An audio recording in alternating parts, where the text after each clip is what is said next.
बिस्मिल्लाहिर्रहमानिर्रहीम। अस्सलाम वालेकुम नाज़रीन, जब पाकिस्तान आज़ाद हुआ तो ये मशरक़ी और मगरबी दो खित्तों पर मुश्तमिल एक मुल्क था और इन दोनों खित्तों में हज़ार मील का ज़मीनी फ़ासला था। इसके रहने वाले लोगों के में कोई भी मुश्तरक ज़बान न थी। इसलिए 21 मार्च 1948 को कायद-ए-आज़म ढाका यूनिवर्सिटी में ख़िताब फरमाते हुए उर्दू को पाकिस्तान की सरकारी ज़ुबान करार दे देते हैं।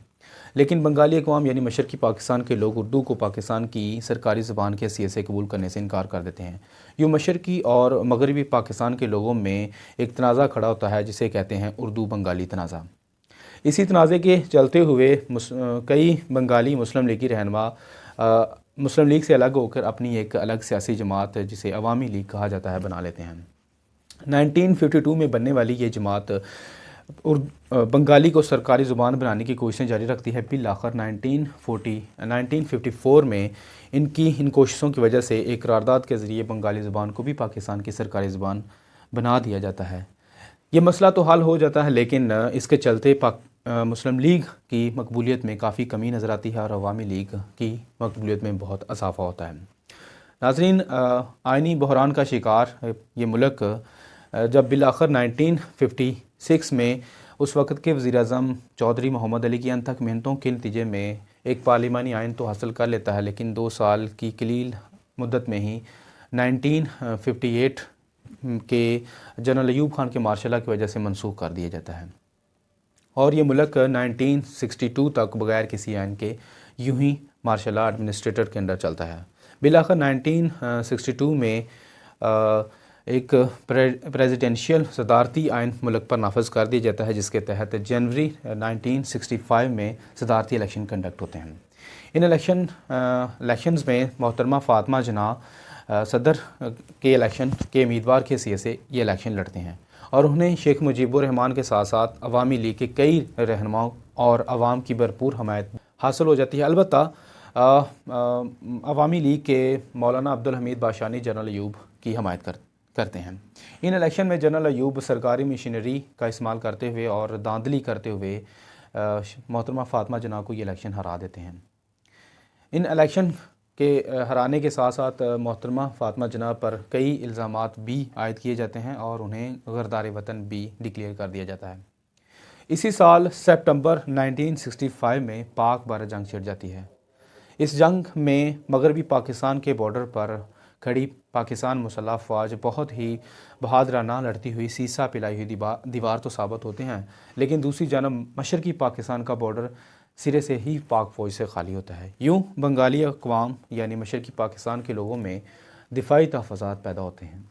जंग के बाद शेख मुजीबुर रहमान अपने मशहूर ज़माना 6 निकात पेश करते हैं, जिनमें ये मुतालबात किए जाते हैं कि पाकिस्तान को एक फ़ेडरल आइन दिया जाए, फ़ेडरल पार्लिमानी आइन दिया जाए और इसके वफाक के पास सिर्फ दिफा और ख़ारजा हों।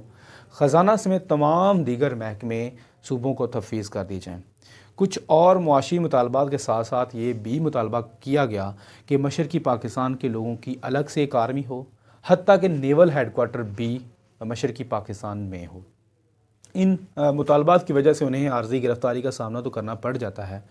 अलबत्ता जब 1969 में जनरल याहिया ख़ान को इक़्तिदार सौंप दिया जाता है तो वो 90 दिन में इलेक्शन करवाने का वादा तो कर लेते हैं, लेकिन 1.5 साल की ताख़ीर से जब 1971 में इलेक्शन करवाए जाते हैं तो शेख मुजीबुर रहमान अपने 6 निकाती एजेंडे के साथ मैदान में उतरते हैं।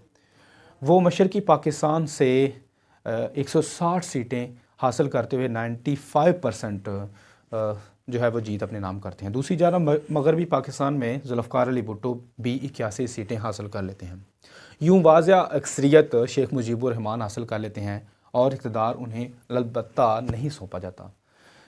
इसी दौरान भुट्टो साहब मगरबी पाकिस्तान में ये नारा बुलंद कर देते हैं कि उधर तुम इधर हम। अलबत्ता जनरल याहिया ख़ान शेख मुजीबुर रहमान को इक़्तिदार सौंपने का वादा तो करते हैं, लेकिन भुट्टो साहब के प्रेशर में ऐसा नहीं करते। इसी दौरान जब शेख मुजीबुर रहमान को मशरक़ी पाकिस्तान से इंडिया में खुफिया तौर पर पाकिस्तान को तोड़ने के इल्ज़ाम में गिरफ़्तार करके मगरबी पाकिस्तान में फैसलाबाद के करीब एक जेल में डाल दिया जाता है, तो मशरक़ी पाकिस्तान के लोग एक मुसल्लह गिरोह मुक्ति बाहिनी की शक्ल में अपनी ही अफवाज के साथ एक सिविल वार शुरू कर देते हैं। मुक्ति बाहिनी का साथ देने के लिए भारतीय फ़ौज भी पाकिस्तान के बॉर्डर पे पहुंच जाती हैं और मशरक़ी पाकिस्तान में दाखिल हो जाते हैं। पाकिस्तानी फ़ौज यानी मशरक़ी पाकिस्तान की फ़ौज को न सिर्फ मुक्ति पानी बल्कि भारतीय फ़ौज दोनों से जंग करनी पड़ती है। दूसरी जानब मगरबी पाकिस्तान के बॉर्डर पर भी पाक फौज जंग छिड़ जाती है। इस दौरान जुल्फ़िकार अली भुट्टो पाकिस्तान के वज़ीर ख़ारजा के हैसियत से UNO के इजलास में शिरकत करते हैं और वहाँ अपनी जज्बाती तकरीर करते हैं और बग़ैर किसी मदद और मुआहदे के अपनी जज्बाती तकरीर करते हुए वाकआउट करते हुए ये कहते हैं, I will go to my country and I will fight.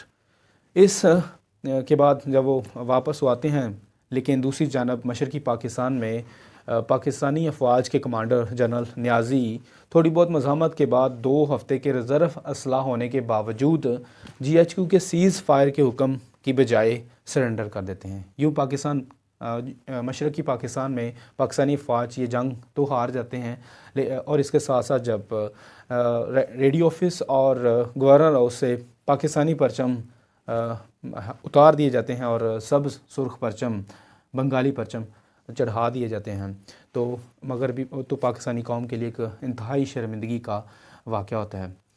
दूसरी जानब मगरबी पाकिस्तान में कैद शेख मुजीबुर रहमान को रिहा कर दिया जाता है और वो लंदन से होकर 25 दिसंबर को ढाका में लैंड करते हैं। करोड़ों लोग उनका इस्तकबाल करते हैं और यूँ मशरक़ी पाकिस्तान हमेशा हमेशा के लिए बांग्लादेश बन के पाकिस्तान से अलग हो जाता है। नाज़रीन, ये था पाकिस्तान की तारीख़ का स्याह तरीन बाब, जो कि स्याह तारीख़ दिन 16 दिसंबर को खुलता है। इसी के साथ आपसे इजाज़त चाहूँगा। आपकी कीमती राय का इजहार कमेंट सेक्शन में ज़रूर कीजिएगा।